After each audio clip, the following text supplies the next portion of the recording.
Big बॉसला पण phone आला होता बिग बॉस साठी? गेल्या वर्षी आला होता, ह्या वर्षी नाही. तू सरळ नाही नाही, मी खूप आधी तर माझी इच्छा नव्हती, पण म्हटलं ॲटलिस्ट भेटून घेऊया, कारण आउटराईट कुठल्याही कामाला नाही म्हणणं इज नॉट गुड.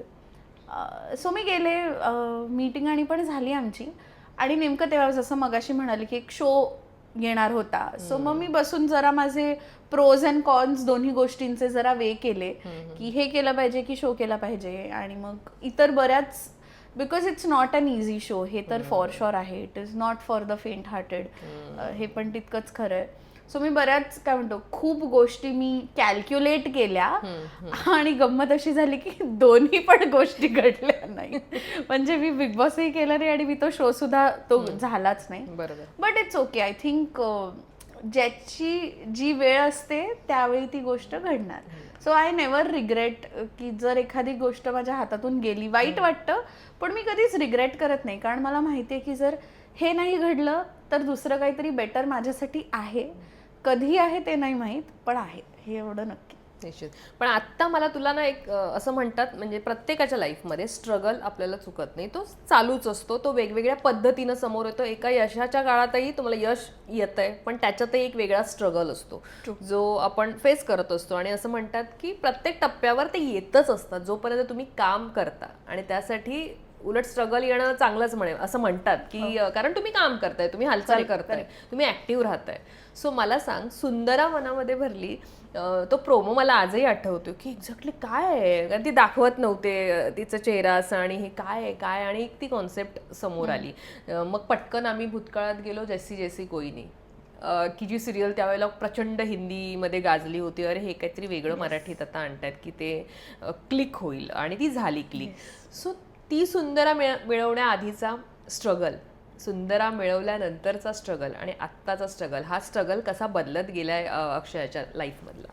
मला ऑनेस्टली स्पीकिंग असं वाटतं की काम मिळणं कठीण नाही आहे, काम सस्टेन करणं कठीण आहे, आणि that is the real struggle. So ये रिश्ता सुरू होतं, तिथे काम थोडं कमी झालं होतं, आणि मी एक हिंदी शो साईन केला होता, मग तो सुद्धा स्क्रॅप झाला. सो मधल्या काळात माझ्याकडे काहीच काम नव्हतं, तेव्हा मी खूप थिएटर आणि परत करायला लागले होते. सो 2019 मध्ये मी घरातून आय मूव्ड आउट. मी वरईला राहायचे, म्हटलं की रोजचं अंधेरी, हे खूप अंधेरी वरई ट्रॅव्हल खूप होते. सो मी शेअरिंगमध्ये राहत होते अंधेरीमध्ये, आणि तेव्हा मी झाडून काढायचे स्टुडिओज, म्हणजे A to Z. रोज मी कमीत कमी 10-15 स्टुडिओज फिरायचे. आम्ही तिघी मैत्रिणी होतो, आम्ही 2 स्कूटरवरती फिरायचो सगळीकडे, की is there anything for me, how do I fit in to anything, can I audition. 10 पैकी मला 3 मध्ये फक्त फिट बोलायचे, 7 मध्ये नॉट फिट बोलून बाहेरच्या बाहेर मला टाटा बाय बाय करायचे. पण आय डिडंट स्टॉप देअर. मी कंटिन्यूस आय शोड अप. माझं असं होतं की मला काम हवं आहे आणि ती मेहनत घेण्याची तयारी माझी आहे. सो मी कंटिन्यूस मी जायचे. मी एका वेळी 3 एक्सपेरिमेंटल नाटकं करत होती. घाटकोपरला जायचे, घाटकोपरवरून अंधेरी, अंधेरीवरून वर्सोवा, हे I was juggling this. Me assist करत होते, कारण त्यावेळेला असं होतं की मी खूप मोठा स्टेप घेतलाय घरातून बाहेर पडण्याचा. सो मला रेंट आणि स्वतःच्या ह्याच्यावर भरायचं आहे. इतकी वर्ष मस्त कम्फर्टेबली आईबाबांच्या घरी मी राहत होते.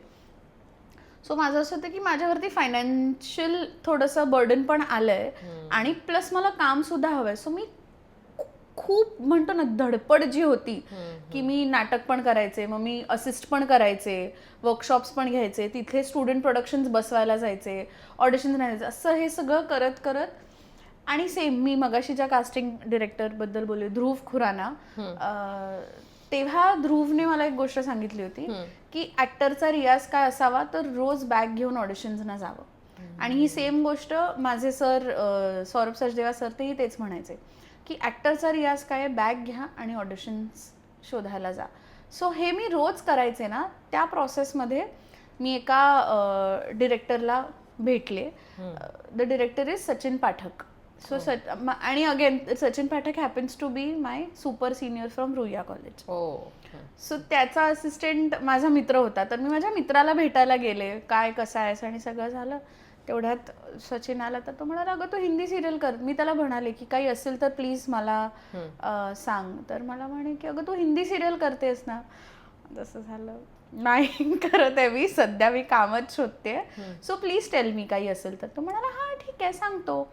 आणि कट्टू एक आय थिंक 15-20 दिवसातच मला फोन आला की मी स्ट्रॉबेरी प्रोडक्शन्समधून बोलते, मनवा नाईकचं प्रोडक्शन हाऊस आहे, तर असा शो टेलिव्हिजन करण्यात इंटरेस्टेड असशील का, आणि असं सगळं चालू होतं. सो मी एकतर विचार करत होते की मराठीत मी कोणालाच ओळखत नाही मराठी इंडस्ट्रीमध्ये, आणि मला कसा काय फोन आला. बट आय सेड हां of course yes. And then I understood की मी हे जे राऊंड्स करायचे तेव्हा सचिनने, सो मनवाताई सचिनला एका ठिकाणी भेटली होती. मग तिने सांगितलं की आम्ही खूप टाइमपासून कास्टिंग करतोय, आम्हाला अशी अशी मुलगी हवी आहे, ती मिळत नाहीये, तुझ्या ओळखीत कोणी असेल तर सांग. मग त्याला आठवले की अरे ही आपल्या त्या दिवशी ऑफिसला येऊन गेली होती. मग त्याने माझा नंबर घेतला. So the whole point about telling all of this हाच आहे की आपण जी मेहनत करतो ती कशी कुठे कुठपर्यंत पोचेल आपल्याला नाही माहीत. सो अल्टिमेट गोल इज की मेहनत करत राहायचं. की मी जर विचार करत बसले ना की आज मी सचिनला भेटणार, मग तो त्याच्या वेबसिरीजमध्ये मला काम देईल, मग मी, ते नाही घडणार आहे. मला एक खूप छान गोष्ट सांगितली होती की आपण युनिव्हर्सला फक्त सांगायचं की आपल्याला काय हवंय, ते कसं आणून द्यायचं ते नाही शिकवायचं त्याला. आणि ती चूक मी बऱ्याचदा करायचे की मी म्हणायचे की मला ना आता अगेन फॉर एक्झाम्पल मला ना ह्या महिन्यापर्यंत किंवा मला दर महिन्याला कमीत कमी 1 लाख रुपये कमवायचे आहेत. मग ना मी एक 2-4 काय म्हणतो सोशल मीडिया कोलॅबरेशन्स घेईन, मग त्याच्यातून मला एवढे एवढे मिळतील, मग मी एखादी ॲड केली ना तर मला एवढं मिळेल, मग मी ना एखादं वर्कशॉप घेते, मग मला हे कॅल्क्युलेशन मी का सांगू युनिव्हर्सला. त्याला त्याचं काम करता येतं. मला फक्त त्याला सांगायचं की बाबा मला महिन्याच्या अखेरीस इतके पैसे हवेत, ते मला चांगल्या मार्गाने येऊ दे आणि keep me in that state of mind की I will be able to receive it also.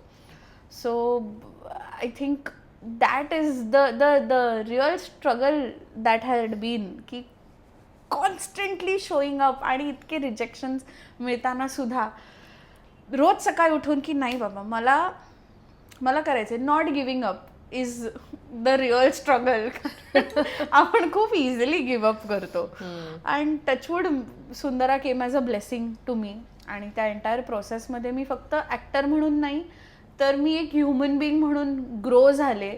मी थोडीशी हुशार झाले, मला थोडीशी अक्कल आली माणूस म्हणून. मला लोकांशी कसं डील करावं,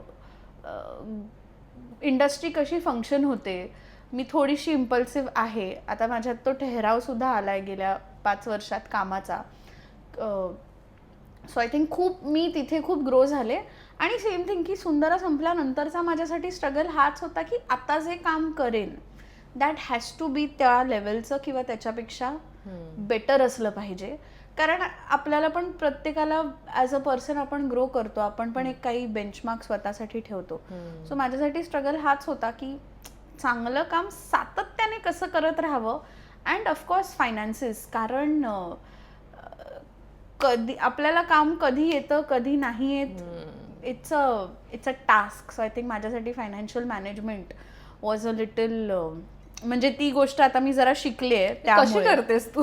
कारण ना मुलींचं होतं बरंच आपल्या डोक्यात हे असतं की मला हे सेव्ह करायचं आहे, हे याचं इथे सेव्ह करायचं आहे, आपलं असतं.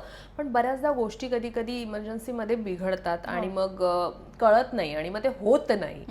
अक्षया कशा पद्धतीनं ते फायनान्शियल मॅनेजमेंट करते? माझ्याकडे एक माझी फायनान्शियल मॅनेजर आहे, माझी बहीण. मी ब्लाइंडली, म्हणजे मी कोणाकडेच आजपर्यंत एवढं डिस्कस करत नसेल, पण लिटरली त्या डॉट आपले जे पैसे येतात ना की इतके इतके रुपये आणि इतके इतके पैसे, तितक्या डीपली मी तिला माझे फिगर्स किंवा माझं काय मी सगळं तिला सांगते. कारण ऑनेस्टली स्पीकिंग मला फार आजही मला माहिती आहे की मला काय करायचं आहे, पण ते कसं करायचं हे माझी बहीण मला सांगते आणि मी तसं ब्लाइंडली फॉलो करते. कारण मला माहिती आहे की कोणी मला बेटर समजावू नाही शकत किंवा there is nobody who can think better for me than her. तू आत्ता मगाशी रिजेक्शनचा एक मुद्दा हे केलास, असं कोणतं रिजेक्शन आहे? अर्थात रिजेक्शन आपल्याला येतच असतात, पण असं एखादं रिजेक्शन जे मनाला चटका लावून गेलं? सो मी आय थिंक 2024 मध्ये माझं नाटक पण कमी झालं होतं. आमचे प्रयोग आणि पण नाटकाचे सुद्धा फार कमी हो, तू झाले. नाटक करत होतीस. प्रयोग पण नाटकाचे पण कमी झाले. आणि नंतर एका काय म्हणतो आठवड्याभरात मी बरेच ऑडिशन्स दिले आणि त्यात एक फीचर फिल्म होती. मराठी? नाही, हिंदी फिल्म होती ती. आणि मी खूप एक्साइटेड होते ॲक्च्युली ते करण्यासाठी. बट आय न्यू की फार चांगलं नाही झालं. म्हणजे तेव्हा मी आय डोंट थिंक माझी ती स्टेट ऑफ माइंड पण तशी होती. माझी इच्छा खूप होती, पण कधी कधी आपल्याला माहिती असतं की जसं आता मी तस्करीचं ऑडिशन दिलं तेव्हा मी होते, आतून कॉन्फिडन्स होता की हे होणार आहे माझ्यासाठी. किंवा ग्रेटर कलेजचं दिलं तेव्हाही माहिती होतं की कदाचित हे होईल म्हणून. So I think it was a feature film, असं काही खूप मोठं प्रोजेक्ट नव्हतं. आणि त्यात ललित प्रभाकर होता. हो, हिंदी.